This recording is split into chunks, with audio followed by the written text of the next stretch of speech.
दोस्तों, आज हम बात करेंगे नागमणि से ही संबंधित एक घटना के बारे में। ये हम सब जानते हैं कि नागमणि का संबंध नाग और नागिन से होता है। तो आइए आज घटना को शुरू करने से पहले नाग नागिन के बारे में ही जान लेते हैं, जिनके प्रेम की अक्सर मिसालें दी जाती है। आपने अक्सर फिल्मों, धारावाहिकों और किताबों के माध्यम से इच्छाधारी नाग नागिनों के बारे में पढ़ा और देखा होगा। प्राचीन काल से ही लोगों में यह प्रचलित है कि एक ऐसा नाग होता है जो कि इच्छाधारी होता है, अर्थात जो किसी का भी रूप धारण कर सकता है। भारतीय सिनेमा में भी इन पर कई फिल्में बनाई गई हैं, जिसमें दिखाया जाता है कि एक इच्छाधारी नागिन कैसे पवित्र मणि की रक्षा करती है और अपने दुश्मनों से बदला लेती है। प्राचीन समय में अनेक देवताओं ने सांपों के अवतार के रूप में जन्म लिया है। श्री कृष्ण में कालिया नाग इच्छाधारी नाग था और रामायण में राम के भाई लक्ष्मण शेषनाग के अवतार थे।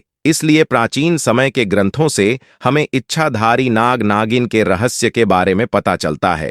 भारतीय हिंदू पौराणिक कथाओं में माना जाता है कि जो सांप 100 वर्ष की उम्र पूरी कर लेते हैं, उसके बाद वे रूप बदलने की क्षमता प्राप्त कर लेता है और फिर वह सैकड़ों वर्षों तक जीवित रहता है। एक सच्ची घटना आज हम आपको बताने वाले हैं, जो कि बिहार के दरभंगा के एक गांव में घटित हुई, जो कि जंगल के बिल्कुल करीब बसा हुआ है। इसी गांव में राहुल और अंकुश नाम के दो व्यक्ति रहते थे।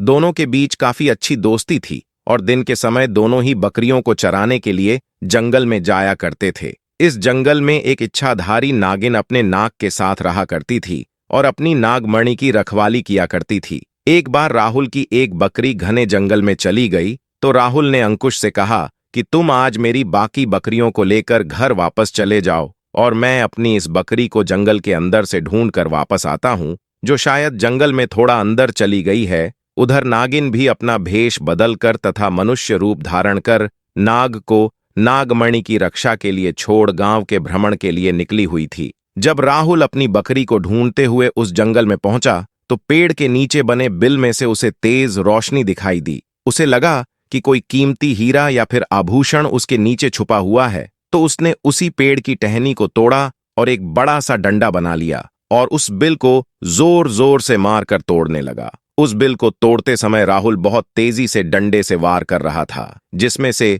2 चोट नाग के बिल के अंदर मौजूद नाग पर लग गई और नाग ने इस समय अपना दम तोड़ दिया। जब राहुल ने मरे हुए नाग को देखा और उसके पास तेज चमकती हुई मणि को देखा तो वह समझ गया कि वह चमकती हुई चीज और कुछ नहीं बल्कि नागमणि है।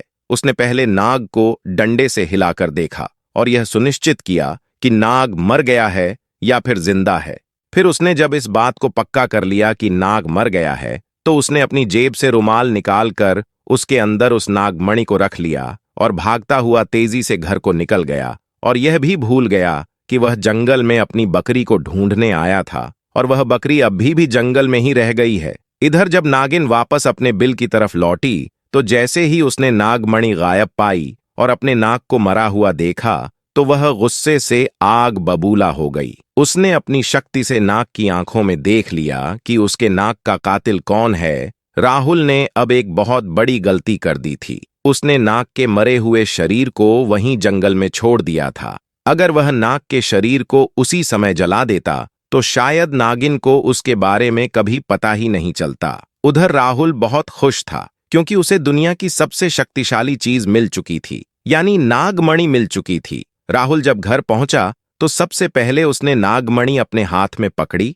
और यह इच्छा जाहिर की जो बकरी जंगल में खो गई है वह मुझे वापस मिल जाए। तो दोस्तों, चमत्कार हुआ। अगले ही पल वह बकरी उसके घर के दरवाजे के बाहर खड़ी थी। राहुल यह सब देखकर बहुत खुश हो गया। उसने नागमणि की सहायता से अपने घर को भी बदल दिया और अपने गांव का सबसे अमीर इंसान बन चुका था, और वह भी केवल और केवल नागमणि की मदद से। अपने नाग की हत्या का बदला लेने के लिए नागिन आग बबूला हो उठी, परंतु वह विवश थी क्योंकि राहुल के पास उसकी नागमणि जो थी और वह तब तक राहुल को नुकसान नहीं पहुंचा सकती थी जब तक उसके पास वह नागमणि मौजूद है। दोस्तों, कहते हैं कि इच्छाधारी नागिन बगैर नागमणि के भी कोई भी रूप धारण कर सकती है। अपनी शक्ति का फायदा उठाकर नागिन ने एक सुंदर कन्या का रूप धारण किया और राहुल किसी काम से दूसरे गांव जा रहा था तो उसके बीच रास्ते में बैठ गई और रोने लगी। जब राहुल ने देखा कि एक बहुत ही सुंदर स्त्री रो रही है तो वह तुरंत बैलगाड़ी से नीचे उतरा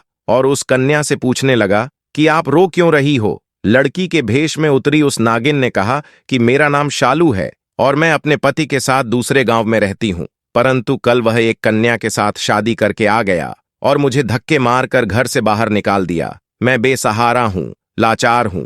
राहुल को उस स्त्री पर तरस आ गया और उसकी सुंदरता से राहुल बहुत ज्यादा मोहित भी हुआ और उसे अपने घर ले गया। धीरे धीरे नागिन और राहुल के बीच में दोस्ती शुरू हो गई और यह दोस्ती इतनी गहरी होती चली गई कि राहुल को पता ही नहीं चला कि कब वह उस स्त्री के प्यार में फंस चुका था। एक दिन राहुल और शालू यानी वह नागिन दोनों घूमने के लिए गए और एक जगह एकांत पाकर शालू ने राहुल से पूछा, तुम्हारे गले में यह चमकती हुई चीज क्या है? तो राहुल ने बोला, अरे कुछ नहीं, एक साधारण सा आभूषण है, मुझे बहुत अच्छा लगता है इसलिए मैं इसे गले में पहनता हूं।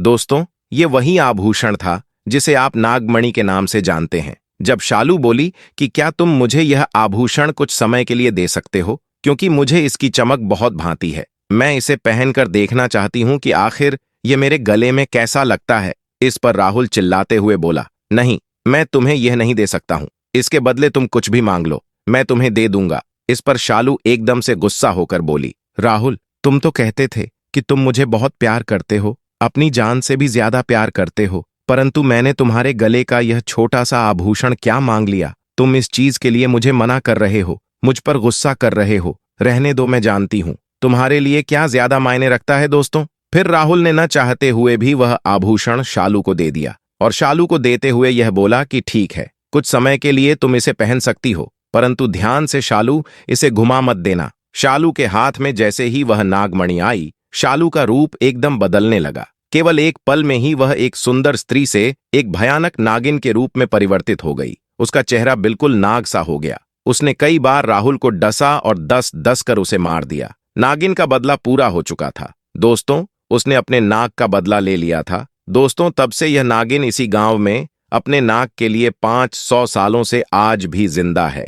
इसके बाद से वहां कुछ ऐसी घटनाएं सुनने में आई हैं जिसे सुनकर हर कोई हैरान है। वहां के स्थानीय लोगों का कहना है कि उन्होंने एक नागिन को महादेव की पूजा करते देखा है और इसके बाद अचानक वो नागिन कहां गायब हो जाती है, किसी को नहीं मालूम। जब इस बारे में गांव के मंदिर के पुजारी जी से बात की गई तो मंदिर के पुजारी का कहना है कि अपने नाग की मौत के बाद से ही नागिन भयंकर रूप धारण करके अपने नाग को ढूंढ रही है और जिस तरह से पिछले 500 सालों से महादेव की पूजा करती थी, आज भी वही करती आ रही है। नागिन इस मंदिर में आती है और भगवान शिव से अपनी प्रार्थना कर बिना किसी को नुकसान पहुंच जाए चली जाती है। आज भी लोग कहते हैं कि तकरीबन 500 साल से नागिन इस मंदिर में रह रही है। तो दोस्तों, कभी भी एक नागिन के नाग को मारना नहीं चाहिए। आपको यह घटना कैसी लगी, कमेंट सेक्शन में जरूर बताएं। दोस्तों, वीडियो को लाइक और शेयर करना ना भूले। चैनल को सब्सक्राइब करके बेल आइकन को प्रेस कर दे। मिलते हैं एक नए वीडियो के साथ,